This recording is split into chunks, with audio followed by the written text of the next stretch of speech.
नमस्कार। Transfer of property lecture series में मैं डॉक्टर अमिताभ सिंह एक बार फिर आपका हार्दिक स्वागत करता हूं। आज बात करेंगे सेक्शन नंबर 63A की। 63A में डिस्कस किया गया है improvements to the mortgage property. Mortgage का मतलब एक व्यक्ति जिसके पास प्रॉपर्टी है उसे लोन चाहिए, वो लोन उठाने के लिए अपनी प्रॉपर्टी को एज ए सिक्योरिटी किसी और व्यक्ति के पास दे रहा है। तो जो पैसा लेता है, जो लोन लेता है, वो मॉर्गेजर कहा जाता है। और जिसको दिया जाता है प्रॉपर्टी, 6 तरीके के मॉर्गेज होते हैं। कहीं पर केवल पेपर दिया जाता है, कहीं प्रॉपर्टी दी जाती है, कहीं दोनों दिया जाता है। तो जिसको दी जाती है, जो लोन देता है, उसे हम मॉर्गेजी कहते हैं। सेक्शन नंबर 63A नाम से ही क्लियर है, अमेंडमेंट से आया है ना। किस अमेंडमेंट से आया? तो 1929 के अमेंडमेंट से आया है। तो इस लेक्चर में सबसे पहले देखेंगे कि आखिर 1929 के पहले की पोजीशन क्या थी।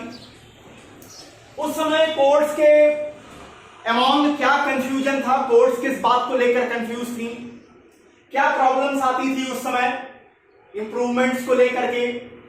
इसके बाद आएंगे कि 1929 में इंग्लिश लॉ को इनकॉर्पोरेट किया गया सेक्शन 63A के रूप में। तो आखिर सेक्शन 63A कहना क्या चाहता है? तो सबसे पहले आएगा कि जनरल रूल क्या है। जनरल रूल ये कहता है कि मॉर्गेजी को कोई राइट नहीं होगा इंप्रूवमेंट के लिए। इसका मतलब क्या है, इसकी एनालिसिस करेंगे। इसके बाद इसके 3 एक्सेप्शंस आएंगे। 3 ऐसी एक्सेप्शनल सिचुएशंस होंगी जहां पे मॉर्गेजर लायबल हो जाएगा मॉर्गेजी को किए गए इंप्रूवमेंट के कॉस्ट को डिलीवर करने के लिए। वो 3 सिचुएशंस कौन सी होंगी, इसकी एनालिसिस देखेंगे। इसके बाद प्रश्न उठेगा कि आखिर मॉर्गेजी, अगर मान लीजिए इन 3 सिचुएशंस में केसेस आ जाती हैं, तो मॉर्गेजी को क्या क्या मिलेगा। तो मॉर्गेजी को यहां मिलेगा एक्चुअल कॉस्ट ऑफ इंप्रूवमेंट, जो मॉर्गेजर के साथ उनका एग्रीड रेट ऑफ इंटरेस्ट होगा वो, और जहां पर कोई रेट ऑफ इंटरेस्ट फिक्स नहीं किया गया होगा पार्टीज के द्वारा, वहां 9% का इंटरेस्ट दिलाया जाएगा। और बाद में देखेंगे कि ये पूरा section 63A subject to the contract between the parties लिखा हुआ है। आखिर इस फ्रेज की क्या मतलब है, इसकी मीनिंग क्या है, इसकी चर्चा करेंगे। तो शुरू करते हैं improvements to the mortgage property section 63A transfer of property. अब देखिए 1929 के पहले, 1929 के इस लॉ आने के पहले इंप्रूवमेंट नाम की किसी भी चीज को टीपीए डिफाइन नहीं करता था। आखिर मॉर्गेज प्रॉपर्टी जो कि मॉर्गेजी के हाथ में है, देखिए अगर मॉर्गेजर के हाथ में होगी तो कोई समस्या होगी ही नहीं। प्रॉब्लम तब आएगी जब प्रॉपर्टी मॉर्गेजर की है और वो गई है मॉर्गेजी के पास, मॉर्गेजी के हाथों में है, उसका पोजीशन मॉर्गेजी के पास है। अब उस समय कोर्ट्स के बीच में बहुत ज्यादा कंफ्यूजन होता था किस बात को लेकर के, कि मान लीजिए एक लैंड प्रॉपर्टी मॉर्गेज की गई है, 10 लाख रुपए लोन लेकर के मॉर्गेज किया गया। अब मॉर्गेजी क्या है, मॉर्गेजी इंप्रूवमेंट दिखा रहा है कि नहीं, प्रॉपर्टी में हम क्या कर रहे हैं, पॉजिटिव काम कर रहे हैं, इसका इंप्रूव करने के लिए हमने 3 लाख का खर्च कर दिया। तो वो 3 लाख का खर्च क्या वो मॉर्गेजर से क्लेम करेगा या अपनी पॉकेट से देगा, इस बात को लेकर के बहुत कंफ्यूजन था उस समय की कोर्ट्स में। कुछ कोर्ट्स का मानना था, सीधा डायरेक्ट कोर्ट्स ने मान रखा था, कुछ कोर्ट्स ने, कि there is no right of improvement in respect to mortgagee. Mortgagee को इंप्रूवमेंट का कोई राइट नहीं है और अगर फिर भी वो करते हैं तो mortgagor will entitled to retain the improvement without providing the cost. अगर इसके बाद भी मॉर्गेजी इंप्रूवमेंट करते हैं तो मॉर्गेजर इंप्रूवमेंट्स को हासिल करेगा, जो इंप्रूवमेंट आएगी वो मॉर्गेजर लेगा और वो किसी तरह की कॉस्ट को भी नहीं प्रोवाइड करेंगे मॉर्गेजी। वहीं दूसरी ओर कुछ कोर्ट्स का मानना था कि मॉर्गेजी ने अगर रीजनेबल एक्सपेंस किया है, अगर उसका जो इंप्रूवमेंट है वो रीजनेबल नेचर का है, तो उसे एक्चुअल कॉस्ट, रीजनेबल कॉस्ट दिलाई जाए। अब समझिए यहां प्रॉब्लम क्या थी, प्रॉब्लम को जरा देखिए, तब आपको समझ में आएगा कि आखिर क्यों अमेंडमेंट करना पड़ा।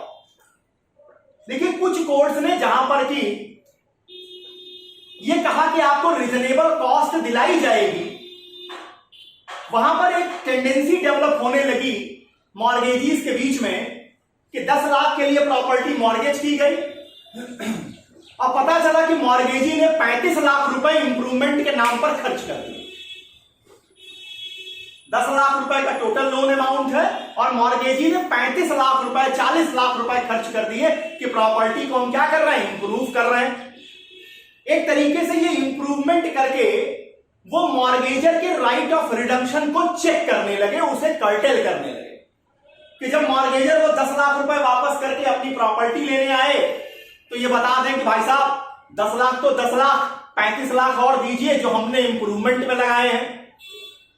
अब यहां ये जो समस्या आ रही थी, एक तरफ मॉर्गेजर के राइट ऑफ रिडम्पशन की बात थी, वहीं दूसरी तरफ कुछ एक्चुअल पोजीशंस भी थी, कुछ एक्चुअल केसेस भी थी जहां मॉर्गेजीज ने प्रॉपर्टी को डिस्ट्रक्शन से बचाने के लिए, डिटोरिएशन से बचाने के लिए वास्तविक इंप्रूवमेंट किया था और कोर्ट्स ने उनको वो पैसा दिलाने से भी मना कर दिया।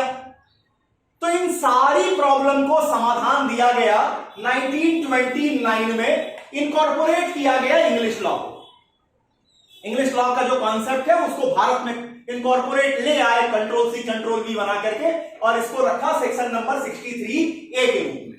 क्या कहता है अब ये देखिए, एज ए जनरल रूल, अगर सामान्य नियम देखेंगे सेक्शन 63 का तो वो कहता है as a general rule if there is no contrary contract, contrary contract को बाद में आपको डिस्कस करेंगे, if mortgage property has improvement during the mortgage time the mortgagor shall be entitled of that improvement without paying it cost. सामान्य नियम section 63 का कहता है कि अगर मॉर्गेज टाइम पीरियड के दौरान मॉर्गेज प्रॉपर्टी का इंप्रूवमेंट होता है तो मॉर्गेजर बिना उस इंप्रूवमेंट का कॉस्ट दिए हुए इंप्रूवमेंट को हासिल करने का हकदार होगा। क्यों? क्योंकि प्रॉपर्टी किसकी है? मॉर्गेजर की है। ओनर कौन है उस प्रॉपर्टी का? मॉर्गेजर है। तो जब प्रॉपर्टी मॉर्गेजर की है तो इंप्रूवमेंट भी किसको जाएगा? मॉर्गेजर को जाएगा। अब यहां पर इसका मतलब क्या है? इसका मतलब है कि mortgagee is not permitted to make improvements on the mortgage property and if he does so the mortgagor while redeeming the property is not liable to pay the cost. सीधा मतलब, इसलिए मैंने पहली लाइन लिखी है नो राइट ऑफ मॉर्गेजी। सामान्य नियम यह कहता है कि मॉर्गेज प्रॉपर्टी में मॉर्गेज टाइम पीरियड के दौरान अगर मॉर्गेजी ने कोई भी इंप्रूवमेंट किया, उस इंप्रूवमेंट का कॉस्ट बिना चुकाए हुए इंप्रूवमेंट को हासिल करने का अधिकार मॉर्गेजर के पास होगा। अब आप कहेंगे फिर इनजस्टिस हो रही है, तो वही बात हुई जो आपने पहले बताया कि अन्याय हो रहा था, वही अभी भी हो रहा है। तो देखिए, लॉ जब बनता है तो उसमें हर एक चीज की व्यवस्था दी जाती है। यहां भी व्यवस्था बनाई गई और कहा गया कि इस सामान्य नियम के 3 एक्सेप्शंस बनाए गए। ये 3 ऐसी सिचुएशंस बनाई गई जहां पर कि मॉर्गेजर लायबल होंगे कॉस्ट को पे करने के लिए। कौन कौन सी? अब उसे देखिए।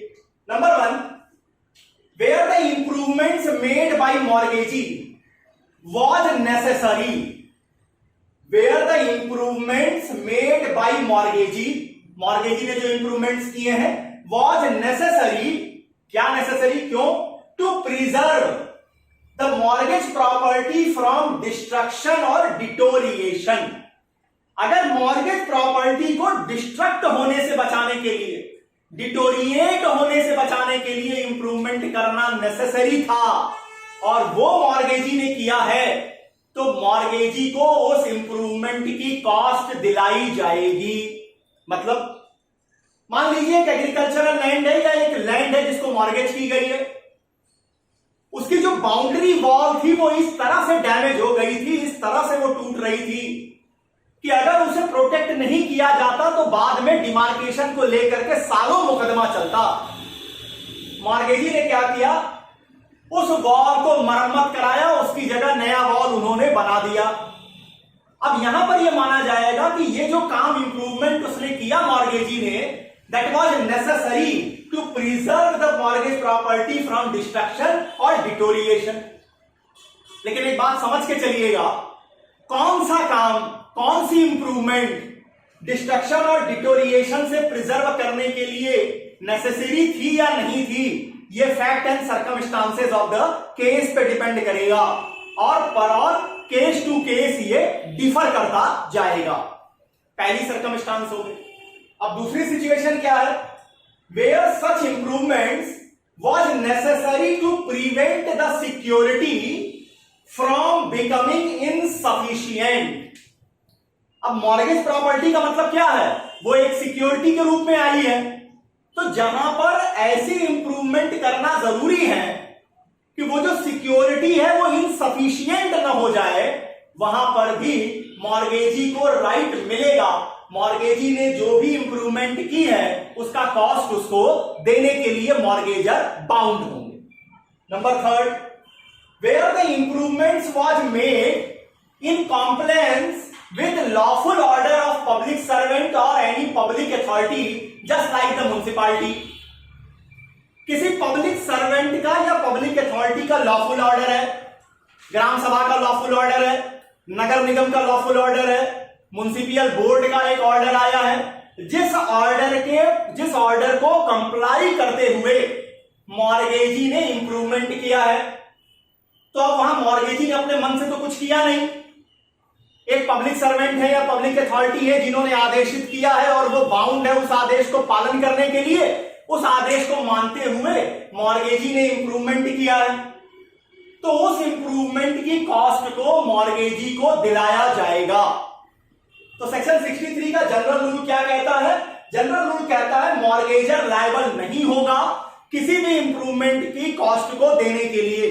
हाँ, वो इंप्रूवमेंट को हासिल करने का हकदार है।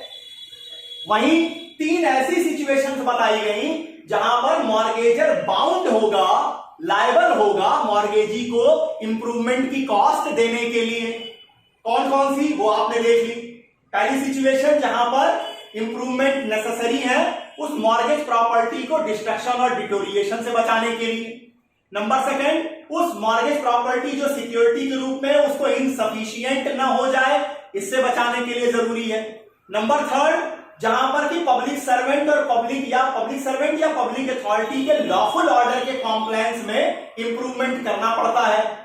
ये तीन ऐसी सिचुएशंस है जहां पर कि मॉर्गेजर बाउंड होगा at the time of redemption कि वो मॉर्गेजी को उसके किए गए इंप्रूवमेंट की कॉस्ट को डिलीवर करें। ये मॉर्गेज मनी में ऐड कर दिया जाएगा। 10 लाख का लोन है, 3 लाख रुपए इंप्रूवमेंट के पीछे लॉफुल ऑर्डर के कारण लगे हैं, तो अब मॉर्गेज अमाउंट टोटल 13 लाख का हो जाएगा। इसके साथ इंटरेस्ट अलग जुड़ेगा, उसकी चर्चा आगे करना। अब आइए, मॉर्गेजी को क्या क्या मिलेगा। मॉर्गेजी को मिलेगा उस इंप्रूवमेंट की एक्चुअल कॉस्ट, जितना वास्तव में उसने खर्च किया है। साथ में अगर उन दोनों पार्टीज के बीच में कोई रेट ऑफ इंटरेस्ट फिक्स हुआ है, 6%, 5%, 7%, जो वो पार्टीज फिक्स कर दें तो वो देंगे। अगर वहां कोई भी पार्टीज के बीच में कोई फिक्सेशन नहीं है रेट ऑफ इंटरेस्ट को लेकर के, तो लॉ अपनी ओर से 9% का इंटरेस्ट दिलाएगा। आज के बैंक रेट के हिसाब से देखेंगे तो बहुत ज्यादा है, क्योंकि आज सरकारी बैंक आपको 2.5% देते हैं जब आप सेविंग अकाउंट में आते हैं, और यहां 9% का इंटरेस्ट देने की बात की जा रही है। चलिए, ये लॉ का है। अब आते हैं कि ये जो सेक्शन 63A है, इसकी पहली लाइन ही कह रही है, पहली लाइन ही शुरू होती है यहां पर, there is no contrary contract. मतलब क्या है, subject to the contract between parties. इसका क्या मतलब, इसका मतलब है कि देखिए सेक्शन 63A पार्टीज को फ्रीडम दे रही है। मॉर्गेजर और मॉर्गेजी ने अगर रिटर्न में, अगर आपस में एग्रीमेंट में ये फिक्स कर लिया है कि मॉर्गेजी को इंप्रूवमेंट का कोई राइट नहीं होगा, और अगर फिर भी मॉर्गेजी इंप्रूवमेंट करेगा तो मॉर्गेजर एक पैसा नहीं देगा, तो वहां सेक्शन 63A नहीं लगेगा। वहां पर मॉर्गेजर एक भी पैसा देने के लिए लायबल नहीं होगा। अगर उन दोनों ने एग्रीमेंट कर लिया है कि मॉर्गेजर 50,000 रुपए तक की लिमिट के लिए लायबल होगा, तो वहां पर मॉर्गेजर की मैक्सिमम लिमिट 50,000 रुपए तक होगी। अगर पार्टीज ने इस तरीके का कोई एग्रीमेंट नहीं किया है तब क्या होगा, तब सेक्शन 63A आ जाएगा। सामान्य नियम कहेगा कि सामान्यतः मॉर्गेजी को कॉस्ट मिलने का राइट नहीं है, मॉर्गेजर को प्रॉपर्टी के साथ इंप्रूवमेंट का भी राइट होगा।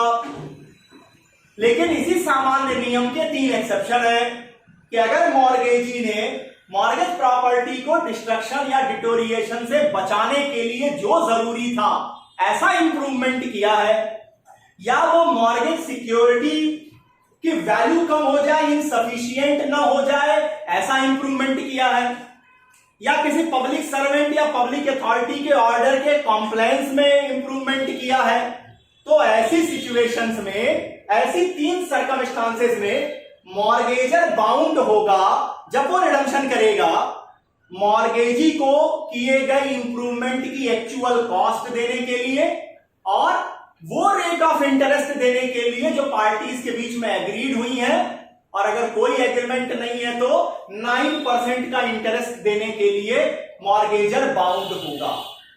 इसका मतलब एक और भी है कि अगर ये 3 एक्सेप्शनल सिचुएशन नहीं आती है, पता चला कि एक मॉर्गेज प्रॉपर्टी आपको दी गई, उस मॉर्गेज लैंड पर आपने कुछ और कमरे बनवा दिए कि वहां से किराया बढ़ जाएगा उस मॉर्गेज प्रॉपर्टी का, लेकिन ये जो आपने रूम्स बनवाए, जो किराए के लिए कमरे आपने बनवाए, वो ना ही किसी पब्लिक अथॉरिटी, पब्लिक सर्वेंट के ऑर्डर के कॉम्प्लायंस में था, ना ही उस प्रॉपर्टी की इनसफिशिएंसी को बचाने के लिए था, ना ही प्रॉपर्टी के डिस्ट्रक्शन और डिटोरिएशन से बचाने के लिए था। तो सामान्य नियम के हिसाब से मॉर्गेजी को एक भी पैसा नहीं मिलेगा उस बनाए गए कमरों के एवज में। यह कॉन्सेप्ट है सेक्शन नंबर 63A का। ट्रांसफर ऑफ प्रॉपर्टी के अपने अगले लेक्चर में सेक्शन नंबर 65 को लेकर आपके सामने आऊंगा, जहां पर चर्चा होगी कि आखिर मॉर्गेजर के द्वारा इंप्लाइड कॉन्ट्रैक्ट कौन कौन से हैं। अगले लेक्चर में आपके सामने उपस्थित हूं, तब तक के लिए बहुत बहुत धन्यवाद, नमस्कार।